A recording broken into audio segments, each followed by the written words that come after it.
हर हर महादेव संग गौरव भारती अध्याय 100वां एपिसोड शुरू करते हैं। हिमवान द्वारा शिव की बारात की अगवानी तथा सबका अभिनंदन एवं वंदन, मीना का नारद जी को बुलाकर उनसे बारातियों का परिचय पाना तथा शिव और उनके गणों को देखकर भय से मूर्छित होना। ब्रह्मा जी कहते हैं, तदनंतर भगवान शिव ने नारद जी को हिमाचल के घर भेजा। वे वहां की विलक्षण सजावट देखकर दंग रह गए। विश्वकर्मा ने जो विष्णु, ब्रह्मा आदि समस्त देवताओं तथा नारद आदि ऋषियों की चेतन से प्रतीत होने वाली मूर्तियां बनाई थी, उन्हें देखकर देवर्षि नारद चकित रह गए। तत्पश्चात हिमाचल ने देवर्षि को बारात बुला लाने के लिए भेजा। साथ ही उस बारात की अगवानी के लिए मैनाक आदि पर्वत भी आ गए। तदनंतर विष्णु आदि देवताओं तथा आनंदित हुए अपने गणों के साथ भगवान शिव हिमालय नगर के समीप आ पहुंचे। गिरिराज हिमवान ने जब ये सुना कि सर्वव्यापी शंकर मेरे नगर के निकट आ गए हैं तो उन्हें बहुत प्रसन्नता हुई। तदनंतर उन्होंने बहुत सा सामान एकत्र करके पर्वतों और ब्राह्मणों को महादेव जी के साथ वार्तालाप करने के लिए भी भेजा। स्वयं भी बड़ी भक्ति के साथ वे प्राण प्यारे महेश्वर का दर्शन करने के लिए गए। उस समय उनका हृदय अधिक प्रेम के कारण द्रवित हो रहा था और वे प्रसन्नतापूर्वक अपने सौभाग्य की सराहना कर रहे थे। उस समय समस्त देवताओं की सेना को उपस्थित देख हिमवान को बड़ा विस्मय हुआ और वे अपने को धन्य मानते हुए उनके सामने गए। देवता और पर्वत एक दूसरे से मिलकर बहुत प्रसन्न हुए और अपने आप को कृतकृत्य मानने लगे। महादेव जी को सामने देखकर हिमालय ने उन्हें प्रणाम किया। साथ ही समस्त पर्वतों और ब्राह्मणों ने भी सदाशिव की वंदना की। वे वृषभ पर आरूढ़ थे, उनके मुख पर प्रसन्नता छा रही थी। वे नाना प्रकार के आभूषणों से विभूषित थे और अपने दिव्य अंगों के लावण्य से संपूर्ण दिशाओं को प्रकाशित कर रहे थे। उनका श्रीअंग अत्यंत महीन, नूतन और सुंदर रेशमी वस्त्र से सुशोभित था। उनके मस्तक का मुकुट उत्तम रत्नों से जटित होने के कारण बड़ी शोभा पा रहा था। वे अपनी पावन प्रभा का प्रसार करते हुए हंस रहे थे। उनका प्रत्येक अंग भूषण बने हुए सर्पों से युक्त था तथा उनकी अंग कांति बड़ी अद्भुत दिखाई देती थी। दिव्य कांति से संपन्न उन महेश्वर की सुरेश्वरगण हाथ में चवर लिए सेवा कर रहे थे।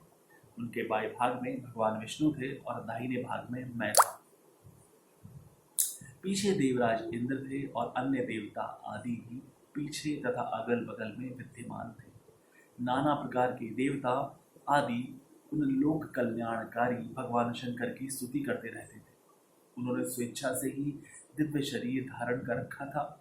वास्तव में वे साक्षात परब्रह्म, परमात्मा, सबके ईश्वर, उपासकों को मनोवांछित फल देने वाले, कल्याणमय गुण से युक्त, प्राकृत गुणों से रहित, भक्तों के अधीन रहने वाले, सब पर कृपा करने वाले, प्रकृति और पुरुष से भी विलक्षण तथा सच्चिदानंद स्वरूप है।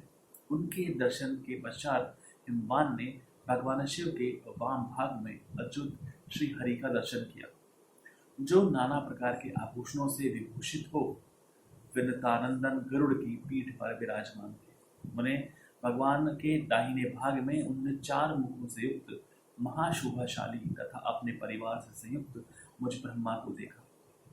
भगवान शिव के सदा ही अत्यंत प्रिय इन दोनों देवेश्वरों का दर्शन करके परिवार सहित गिरिराज ने आदरपूर्वक प्रणाम किया।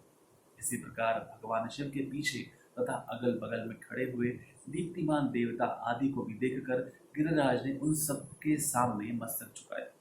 तत्पश्चात शिव की आज्ञा से आगे होकर हिमवान अपने नगर को गए। उनके साथ महादेव जी, भगवान विष्णु तथा स्वयंभू ब्रह्मा भी मुनियों और देवताओं सहित शीघ्रता पूर्वक चलने लगे। उन्हें उस अवसर पर मीना के मन में भगवान शिव के दर्शन की इच्छा हुई, इसलिए उन्होंने तुमको बुलवाया।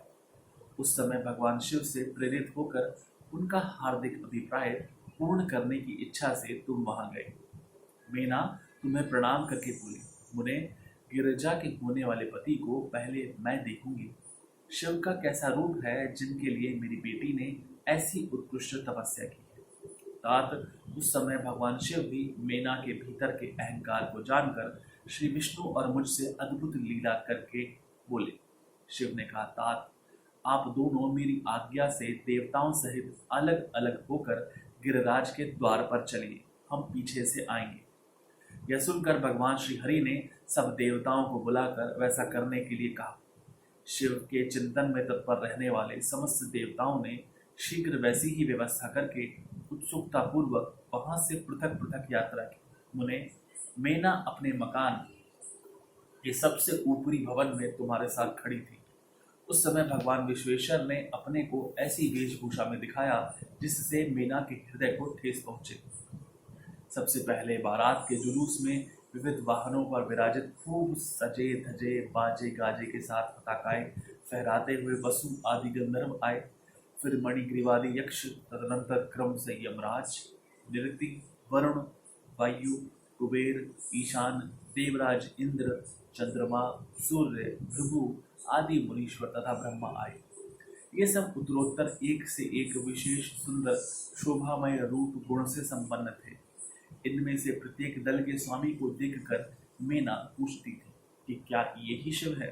नारद जी कहते, यह तो शिव के सेवक है। मेना यह सुनकर बड़ी प्रसन्न होती और हर्ष में मर भर कर मन ही मन कहती, ये उनके सेवक ही जब इतने सुंदर हैं तब वे सबके स्वामी शिव तो पता नहीं कितने सुंदर होंगे।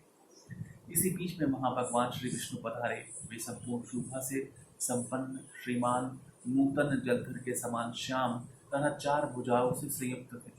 उनका लावण्य करोड़ों कंदर्पों को लज्जित कर रहा था। वे पीताम्बर धारण करके अपनी सहज प्रभा से प्रकाशित हो रहे थे। उनके सुंदर नेत्र प्रफुल्ल कमल की शोभा को छीने लेते थे। उनकी आकृति से शांति बरस रही थी।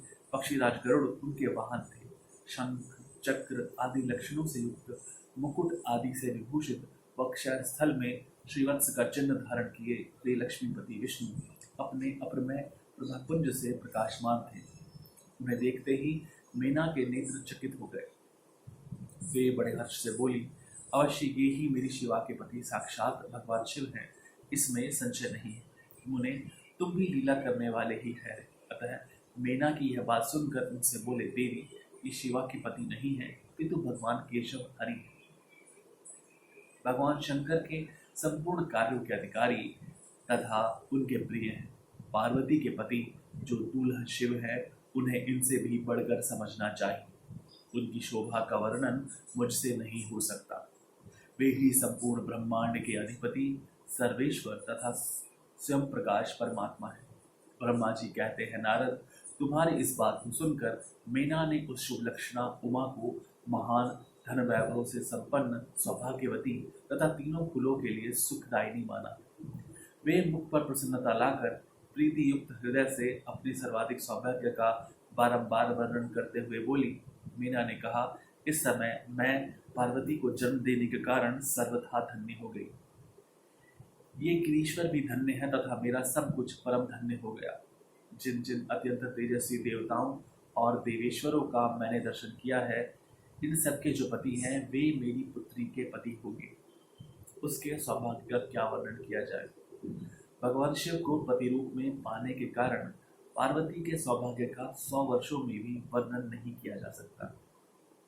ब्रह्मा जी कहते हैं, नारद मीना ने प्रेमपूर्ण हृदय से जो ही उपयुक्त बात कही, त्यों ही अद्भुत लीला करने वाले भगवान रुद्र सामने आ गए। अर्थात उनके सभी गण अद्भुत तथा मीना के अहंकार को चूर्ण करने वाले थे। भगवान शिव अपने आप को माया से निर्लिप्त एवं निर्विकार दिखाते हुए वहां आए। उन्हें आया जान तुमने मीना को शिव के पति का दर्शन कराते हुए उनसे इस प्रकार कहा, सुंदरी देखो, ये साक्षात भगवान शंकर है, जिनकी प्राप्ति के लिए शिवा ने वन में बड़ी भारी तपस्या की थी। तुम्हारे ऐसा कहने पर मीना ने बड़ी प्रसन्नता के साथ अद्भुत आकार वाले भगवान महेश्वर को देखा। स्वयं तो अद्भुत थे ही, उनके अनुचर भी बड़े अद्भुत थे। इतने में ही रुद्रदेव की परम अद्भुत सेना भी आ पहुंची, जो भूत प्रेत आदि से संयुक्त तथा नाना गणों से संपन्न थे। उनमें से कितने ही बवंडर का रूप धारण करके आए थे, कितने ही पताका की मरमर ध्वनि के समान शब्द करते थे। किन्हीं के मुंह टेढ़े थे तो कोई अत्यंत कुरूप दिखाई देते थे। कुछ बड़े विकराल थे, किन्हीं का मुंह दाढ़ी मूछ से भरा हुआ था, कोई लंगड़े थे तो कोई अंधे, कोई दंड और पाश धारण किए हुए थे तो किन्हीं के हाथों में मुद्गर थे। कितने ही अपने वाहनों को उल्टे चला रहे थे, कोई सींग, कोई डमरू और कोई गोमुख बजाते थे। गढ़ों में से कितने के तो मुंह ही नहीं थे, कितनों के मुख पीठ की ओर लगे हुए थे और भूतों के बहुत तेरे मुख थे। इसी तरह कोई बिना हाथ के थे, किन्हीं के हाथ उल्टे लग रहे थे और कितनों के बहुत से हाथ थे। कितने ही नेत्रहीन थे, किन्हीं के बहुत से नेत्र थे, किन्हीं के सिर ही नहीं थे और किन्हीं के बहुत खराब सिर थे, किन्हीं के कान ही नहीं थे और किन्हीं के बहुत से कान थे। इस तरह सभी गण नाना प्रकार की वेशभूषा धारण किए हुए थे। तात वे विकृत आकार वाले अनेक प्रबल गण बड़े वीर और भयंकर थे, उनकी कोई संख्या नहीं थी। मुने, तुमने अंगुली द्वारा रुद्रगणों को दिखाते हुए मीना से कहा, वरानने, तुम पहले भगवान हर के सेवकों को देखो, फिर उनका भी दर्शन करना। उन असंख्य भूत प्रेत आदि गणों को देखकर मीना तत्काल भय से व्याकुल हो गई। उन्हीं के बीच में भगवान शंकर भी थे, जो निर्गुण होते हुए भी परम गुणवान थे। वे वृषभ पर सवार थे, उनके 5 मुख थे और प्रत्येक मुख में 3-3 नेत्र। उनके सारे अंगों में विभूति लगी हुई थी, जो उनके लिए भूषण का काम देती थी। मस्तक पर जटाजूट और चंद्रमा का मुकुट, 10 हाथ और उनमें एक में कपाल लिए, शरीर पर बागंबर का दुपट्टा और हाथ में पिनाक एवं त्रिशूल, आंखें भयानक, आकृति विकराल और हाथी की खाल का वस्त्र। यह सब देखकर शिवा की माता बहुत डर गई, चकित हो गई, व्याकुल होकर कांपने लगी और उनकी बुद्धि चकरा गई। उस अवस्था में तुमने उंगली से दिखाते हुए उनसे कहा, ये ही है भगवान शिव। तुम्हारी ये बात सुनकर सती मेना दुख से भर गई और हवा के झोंके खाकर गिरी हुई लता के समान तुरंत भूमि पर गिर पड़ी। ये कैसा विकृत दृश्य है, मैं दुरागैर में पड़कर ठगी गई। यूं कहकर मेना उसी क्षण मूर्छित हो गई। तदनंतर सखियों ने जब नाना प्रकार के उपाय करके उनकी समुचित सेवा की, तब ये राजप्रिया मेना धीरे धीरे होश में आई। यहाँ पर यह अध्याय समाप्त होता है। कितना अद्भुत रूप इस अध्याय में भगवान शिव का बताया गया है। 5 मुख, 10 हाथ, हर मुख में त्रिनेत्र, त्रिशूल, पिनाक और डमरू, कपाल, हाथ में लिए। बहुत सारी गोपनीय बातें हैं, अगर आप जितना डीप में समझेंगे वो भी कम है। आशा करता हूँ आप भी आनंद ले रहे होंगे इन बातों का, और मैं ये मानता हूँ कि जो सच्चे भक्त होते हैं वो रोमांचित हो जाते हैं इन कथाओं को सुन करके। इन प्रसंगों को सुन करके वो रोमांच में भरकर कल्पना लोक में उड़ चलते हैं और अपने इष्ट के सानिध्य में पहुंच जाते हैं। उनको लगता है कि ये सब कुछ उनकी आंखों के सामने ही घटित हो रहा है। यदि ऐसा आप कर पा रहे हैं तो सचमुच में आप धन्य हैं। हर हर महावीर, संत गौरा पार्वती। अब मुझे आज्ञा दीजिए। धन्यवाद।